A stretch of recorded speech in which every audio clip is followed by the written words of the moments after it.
Olá a todos! Bem, vamos dar continuidade no assunto de autovalores e autovetores, dessa vez dando um tempero um pouco mais geométrico nesse conceito, mas linkando com o conceito de espaço vetorial. Então, gostaria muito de contar com o curtir de vocês, que vocês possam também dar feedbacks, sugestões, para que possamos oferecer uma videoaula cada vez melhor.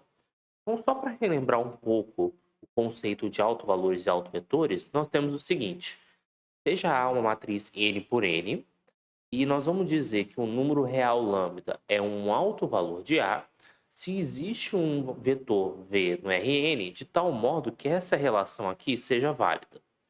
Bem, para esse cenário, lambda nós vamos dizer que é um autovalor e V um autovetor associado a lambda.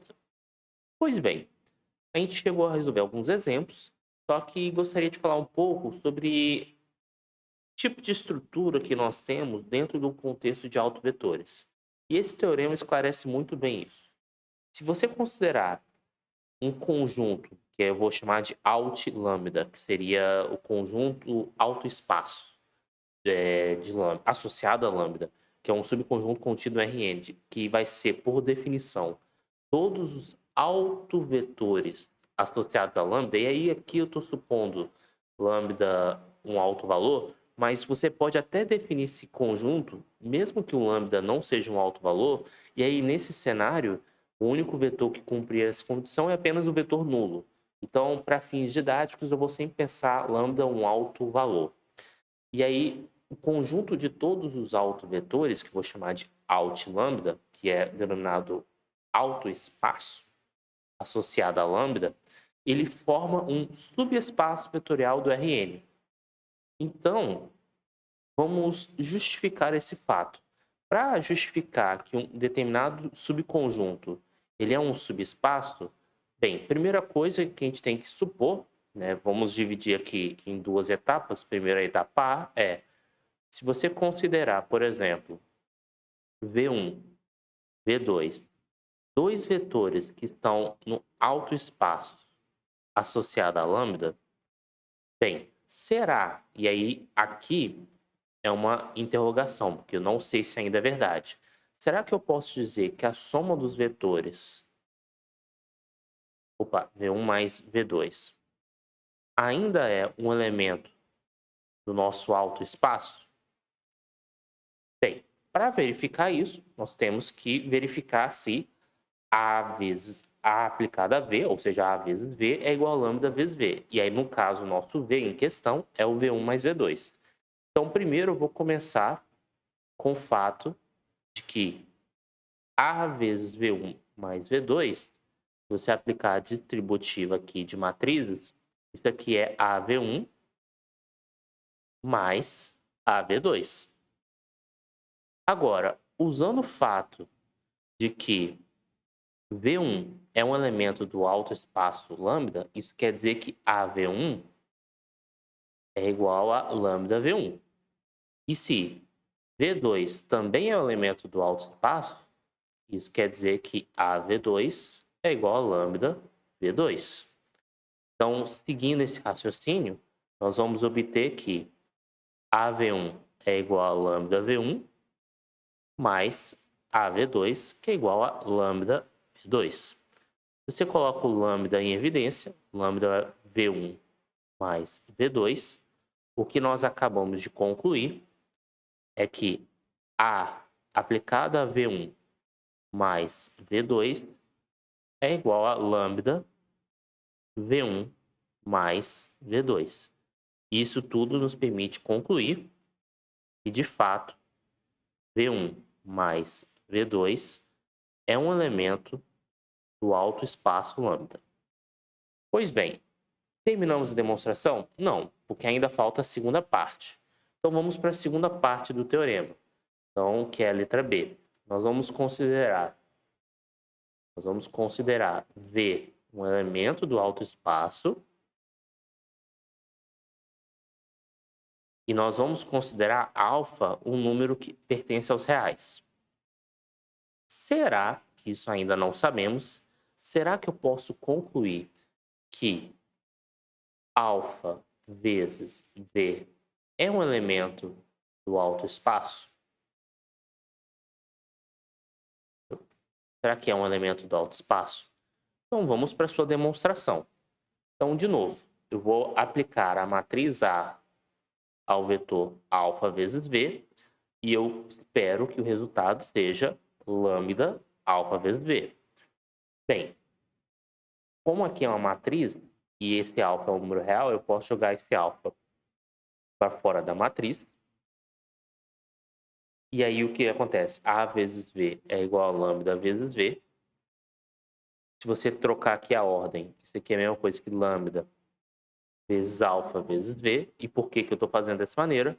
Porque você coloca o parênteses e percebe que isso implica que a alfa v é igual a lambda alfa v. E isso nos permite concluir que alfa vezes v é um elemento do alto espaço lambda. E isso já nos permite ter um sabor geométrico mais intenso sobre autovetores, porque o conjunto dos autovetores associado ao lambda, a um determinado valor de lambda, ele vai formar um subespaço vetorial. E isso já te permite tirar várias conclusões. Por exemplo, você pode discutir sobre a dimensão desse espaço, você pode decompor o espaço todo através de autovetores, e esses autovetores podem formar a base do seu subespaço, ou do seu espaço todo. Então, existem várias questões que nós vamos tratando ao longo das próximas aulas. Por enquanto, seria bacana resolver um exemplo numérico. Então, vamos calcular aqui os autovalores e autovetores dessa matriz aqui. Então, o primeiro passo é encontrar os autovalores. E como é que isso é feito? Nós vamos calcular o determinante da matriz A menos lambda identidade e nós vamos igualar a zero. Então, isso aqui nos leva na seguinte operação, né? A gente vai colocar na diagonal principal menos lambda, então vai ficar menos lambda e todo o resto você repete. 2 menos lambda, 1, 0, 3 menos lambda, e você vai igualar a zero. E nós vamos calcular o nosso determinante. Daqui é 2 menos lambda. Não parece, mas é. Então, na hora de calcular aqui, vai ficar menos lambda vezes 2 menos lambda vezes 3 menos lambda. Ou seja, aqui, mais 0, mais 0. Menos, e aí eu vou pela outra diagonal, e aí vai ficar menos 2 vezes 2 menos lambda vezes 1, menos 0, menos 0. Então, isso tudo igual a zero. O que eu mais vejo, e aí é uma dica fundamental que eu quero dar para vocês que estão estudando esse assunto. Vocês geralmente costumam fazer a distribuição repetitious, né? Distribuir, encontrar as raízes, depois fatorar. Mas observe que aqui nós temos o fator 2 menos lambda. Então, ao invés de expandir, e que tal nós agruparmos? Então, eu vou colocar aqui o 2 menos lambda em evidência. Na hora que eu coloco 2 menos lambda em evidência, aqui vai ficar menos lambda vezes 3 menos lambda. E aqui vai ficar menos com menos, mais 2. Observe que essa expressão já está muito mais simpática. Aqui eu só vou limpar um pouco mais as contas, né? Então vai ficar 2 menos lambda vezes... aqui vai ficar lambda ao quadrado, menos 3 lambda, mais 2, igual a zero. E se você for buscar as raízes, aqui vai ficar 2 menos lambda, vezes. Aqui a raiz vão ser 2, né? Que vai ficar lambda menos 2 e 1. Lambda menos 1. Eu só vou rearranjar aqui porque observe que 2 menos lambda, se você multiplicar por menos 1 os dois lados da igualdade, vai ficar... Troca o sinal aqui, né? Então vai ficar lambda menos 2 vezes lambda menos 2, que é lambda menos 2 ao quadrado. E aqui lambda menos 1 igual a zero. Então, Eu gostaria de dar um destaque para essa expressão aqui, vou dar um grande destaque para essa expressão aqui, pelo seguinte fato. Observe que as raízes, né, os autovalores da matriz A são lambda igual a 2, lambda igual a 1. Mas eu queria muito chamar a atenção do expoente que está aqui. Esse expoente vai dizer muito sobre as propriedades referente à dimensão do autoespaço. Primeiro, então, eu vou começar pelo lambda igual a 1. Vamos determinar os autovetores. Então, para o caso lambda igual a 1, como é que é o procedimento mesmo? A gente vai fazer A vezes V igual a 1 vezes V. Lembrando que aí, como nós estamos no espaço tridimensional, o nosso vetor V tem coordenadas x, y, z. Vou pensar ele como vetor coluna. Então, vai ficar x, y e z. Então, na hora de fazer a manipulação, deixa eu só anotar aqui quem é a matriz A. Então, é 0, 0, menos 2. 0, 0, menos 2. Na segunda linha, 1, 2, 1. 1, 2, 1. E na terceira linha, 1, 0 e 3, se eu não estou enganado, né? Isso, 1, 0, 3. E aqui vai ficar a matriz A vezes o vetor V igual a 1 vezes o vetor V. Daria para poder fazer essa conta de outra maneira, tranquilamente, mas eu prefiro optar por essa estratégia que eu estou apresentando para vocês. Então, aqui a gente pode traduzir em sistemas lineares da seguinte maneira. Na hora que você faz a multiplicação, vai ficar menos 2D igual a x, porque você faz essa multiplicação aqui, que o resultado dá menos 2D, aí vai ser a primeira coordenada. Primeira coordenada do lado esquerdo tem que ser igual à primeira coordenada do lado direito. Agora, a segunda coordenada, x mais 2y mais z tem que ser igual a y. E por último, x mais 3z é igual a z. Então, observe que, referente à primeira linha, nós vamos ter x igual a menos 2z. Até aí, sem novidades. Na segunda linha, já vou utilizar essa informação. Então, aqui, o passa para lá e passa para cá, nós vamos obter que o y vai ser menos z, porque você vai passar o z para o outro lado subtraindo, menos x. Só que aí o menos x é menos 2z, então vai ficar mais 2z aqui. Então, menos z com mais 2z vai ficar z. E se vocês observarem na terceira equação, isso vai se reduzir à primeira equação. É esperado que nesse sistema linear tenhamos infinitas soluções, porque se nós temos que 1 é alto valor, quer dizer que você vai ter autovetores, ou seja, vetores não nulos que atendem esse sistema, e naturalmente esses vetores são infinitos, até porque a gente acabou de ver que o nosso autoespaço ele forma um subespaço vetorial. Então, dito isso, eu vou introduzir uma variável livre, eu vou chamar o z de t. E nisso que eu chamo o z de t, eu vou obter o seguinte cenário. O z vai ser igual a t, nosso y também vai ser igual a t, e nosso x vai ser menos 2t. Isso nos permite concluir o seguinte, vou pular aqui de linha. Que o autoespaço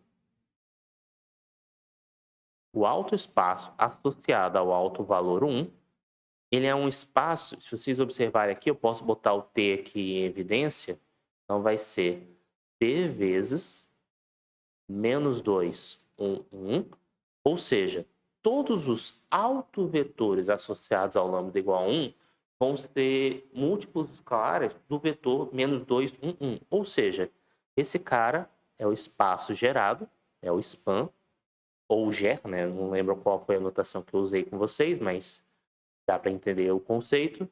Menos 2, 1, 1. Então, esse é o nosso autoespaço associado a lambda igual a 1. O que acontece para caso lambda igual a 2? Eu acho que seria válido fazermos essa conta para observar essa questão do expoente. Porque observe, o expoente do lambda igual a 1 Deu um espaço vetorial de dimensão 1. Será que referente ao lambda igual a 2, nós vamos ter esse mesmo cenário? Bem, vamos montar o sistema linear. Então aqui nós sabemos que vai ser A vezes V igual a 2 vezes V. E aí observe que da forma como eu montei meu sistema, eu posso aproveitar o sistema anterior. Então eu já vou fazer isso. Vou copiar aqui e vou colar aqui. Eu já posso aproveitar o meu sistema anterior. E só a única coisa que eu posso fazer, que eu posso ajustar, é multiplicar por 2 todo mundo aqui, do lado direito. Então aqui vai ficar 2x. Deixa eu só ajeitar a cor aqui. 2x, 2y e 2z. Então vamos lá. Na primeira equação, a gente sabe que x é igual a menos z. Então, se nós substituirmos aqui x igual a menos z, na segunda equação fica 0 igual a 0. Então, não tem nenhuma informação para y. E na terceira equação, novamente, nós vamos ter o x igual a menos z. Ou seja, qual é o conjunto de solução do nosso sistema? Basta fazer x igual a menos z. Y, então, pode ser um valor qualquer. Dito isso, nós temos duas variáveis livres, né? Então, nesse caso, eu posso pensar, por exemplo, no z igual a t. E aí, se z é igual a t, x tem que ser menos t. Como y pode assumir um valor qualquer, vou atribuir um outro variável livre, digamos s. Então, isso nos permite dizer que o nosso conjunto solução, o nosso conjunto V, do alto espaço, ele é o menos t st. E isso aqui é a mesma coisa que t vezes menos 1, 0, 1, mais s vezes 0, 1, 0. O que eu basicamente fiz? Peguei aqui o que tem t e deixei separado. O que tem s, deixei separado. Como na primeira coordenada só tem t, não tem s, então aqui referente ao s é 0 e aqui referente ao t é menos 1. Aqui na segunda coordenada tem o s, então eu coloco 1 e aqui é 0, e o t deu para entender. E aí observe que, como esses vetores são LI, ou seja, são vetores linearmente independentes, isso vai implicar que o alto espaço associado ao lambda igual a 2 é simplesmente o espaço gerado pelos vetores menos 1, 0 e 1 e 0, 1, 0. Então, uma pergunta tentadora que poderíamos fazer é: então esse expoente aqui vai representar a dimensão do espaço vetorial do alto espaço. A resposta é não necessariamente, mas esse expoente te traz informações. Então, vou apresentar aqui uma definição, que é a multiplicidade algébrica e a multiplicidade geométrica. Então, resumidamente, multiplicidade geométrica vai ser a dimensão do alto espaço. Então, você vai ter um lambda zero, por exemplo, que é um alto valor. Ele vai gerar um alto espaço, e a dimensão do alto espaço é a multiplicidade geométrica. A multiplicidade algébrica é justamente aquele expoente quando você fatora na sua equação característica e aparece um lambda menos o lambda zero. Tanto que no exercício anterior, a multiplicidade algébrica referente ao lambda igual a 2 é 2, e a multiplicidade algébrica referente a lambda igual a 1 é 1. E nesse caso, a multiplicidade algébrica e a geométrica foram iguais. Mas observe que são conceitos diferentes. Inclusive, eles se conversam. Eles se conversam no seguinte teorema. Se você for estudar as condições anteriores, a multiplicidade geométrica é sempre menor ou igual à multiplicidade algébrica. Eu não vou demonstrar esse fato, porque requer um estudo de transformação linear e eu vou deixar isso para depois. Mas o que a gente pode pegar como uma intuição? Vamos voltar para o exemplo anterior. Vamos voltar aqui. Cadê? Primeiro, olhando para o lambda igual a 1. Se 1 é alto valor, Então, ele vai gerar um autoespaço e esse autoespaço ele vai ter dimensão pelo menos 1. Não vai ter dimensão nula. Só que como a multiplicidade geométrica é sempre menor ou igual à algébrica, e a algébrica é igual a 1, obrigatoriamente a multiplicidade geométrica tem que ser igual a 1. Ou seja, a dimensão do autoespaço vai ser igual a 1. Então, sempre quando o seu expoente estiver elevado a 1, ou seja, a multiplicidade geométrica for 1, a algébrica, perdão, for 1, isso implica necessariamente que a multiplicidade geométrica também seja 1. Agora, no caso do lambda igual a 2, que a multiplicidade algébrica deu 2, nós temos dois casos para a dimensão do autoespaço referente ao lambda igual a 2. Pode ter dimensão 2, ou seja, a multiplicidade geométrica ser igual a 2, mas também pode ser 1. A multiplicidade geométrica ser 1, mesmo a algébrica sendo 2. Isso pode acontecer. Inclusive, nas próximas videoaulas, nós vamos estudar fenômenos desse tipo. Quando que a multiplicidade, o que significa a multiplicidade geométrica ser menor do que a algébrica, o que significa ser igual à algébrica, que tipo de propriedade nós podemos extrair. Bem, um resultado que vai coroar essa interpretação do autoespaço é que autovetores associados a autovalores distintos formam um conjunto LI. Por que é importante esse resultado? Porque observe que no exemplo anterior, nós tínhamos, por exemplo, referente ao autoespaço 2, os vetores menos 1, 0 e o 0, 1, 0. Pega um desses vetores, por exemplo, menos 1, 0. Ele vai ser linearmente independente ao vetor menos 2, 1, 1. Por quê? Porque um está associado ao lambda igual a 1, o outro está associado ao lambda igual a 2. Então, quando você tem autovetores associados a autoespaços diferentes, você tem que necessariamente o conjunto LI. Cuidado, eu não estou falando desses dois vetores que estão aí, menos 1, 0, 1, comparado com 0, 1, 0. Não estou falando deles porque estão associados ao mesmo autovalor. Estou dizendo que quando você pega um autovetor nesse espaço e um autovetor no outro autoespaço, você já tem de imediato que o conjunto é LI. Aqui, por exemplo, para verificar se é LI, eu teria que fazer as contas. Mas aqui, como são dois vetores, está fácil ver que os vetores são linearmente independentes. Mas se você tivesse três vetores aqui, você teria que fazer essa verificação. Então, para demonstrar esse resultado, vamos imaginar o seguinte, que nós temos um vetor V1 que está associado a um alto valor lambda 1 e um vetor V2 associado a um alto valor lambda 2, e aí vamos supor que lambda 1 e lambda 2 sejam diferentes. Para verificar se o conjunto de vetores é linearmente independente, eu tenho que montar esse sistema A1V1 mais A2V2, e eu tenho que verificar se isso é zero. E aí, cuidado, esse zero aqui não é um número real zero, é o vetor nulo referente ao espaço vetorial que eu estou trabalhando.